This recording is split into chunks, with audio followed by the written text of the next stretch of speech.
अभिनेता व दिग्दर्शक महेश कोठारे यांची फिल्मी बायोग्राफी जाणून घेऊया.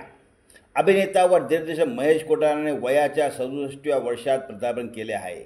महेश कोठारे यांना अभिनयाचे बाळकडून घरातून मिळाले, कारण त्यांचे वडील अंबड कोठारे हे देखील प्रसिद्ध अभिनेते होते. महेश कोठारे यांनी अभिनय क्षेत्रात पदार्पण करत छोटा जवान या चित्रपटातून करिअरची सुरुवात केली. बाल कलाकार म्हणून त्यांनी हिंदी चित्रपट राजा और रंग आणि मेरे लाल या चित्रपटात काम केले. मात्र पुढे हिरो म्हणून त्यांना फारसे यश मिळाले नाही.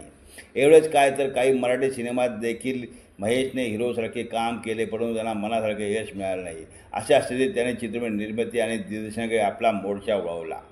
धूम धडाका हा त्यांचा पहिला मराठी चित्रपट, जो तुफान हिट ठरला आणि महेश कोठारे दिग्दर्शक म्हणून नावारूपास आले. लक्ष्मण बेर्डे यांना फक्त ₹1 देऊन त्यांनी या चित्रपटात साईन केले होते. हा किस्सा आजही मराठी चित्रपटसृष्टीत चांगलाच चर्चित आहे.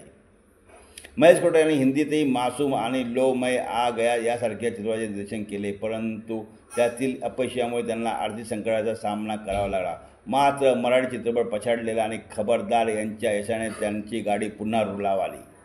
आज महेश कोठारे मराठी चित्रपटसृष्टीत एक आदरणीय दिग्दर्शक म्हणून ओळखले जातात, ज्यांनी अनेक हिट चित्रपट दिले आहे आणि लक्ष्मण बेर्डेसारख्या कलाकारांना मोठं केलं आहे.